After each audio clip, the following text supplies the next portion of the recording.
Alam mo, minsan napapaisip tayo kung bakit may mga problema, bakit may mga challenges, at may mga pagsubok na dumaraan sa buhay natin. Hindi natin nakita kung ano yung purpose ng nasa taas, bakit niya pinapa-experience sa'yo, or bakit niya pinapakita sa yung ganyan pagsubok. Kailangan mo tignan yung other side ng problem na pinagdadaanan mo.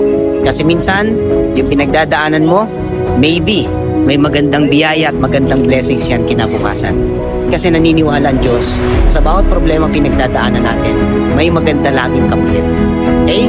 Kaya daanan mo, conquer mo lahat ng mga pagsubok na pinagdadaanan mo. Kung may problema ka, magpasalamat ka. Kasi bakit? Mabuti ka may problema ka. Yung mga nasa ilalim na ng lupa at mga nasa taas na ng langit, wala na silang problema. Pero ikaw, bakit ka may problema? Kasi buhay ka.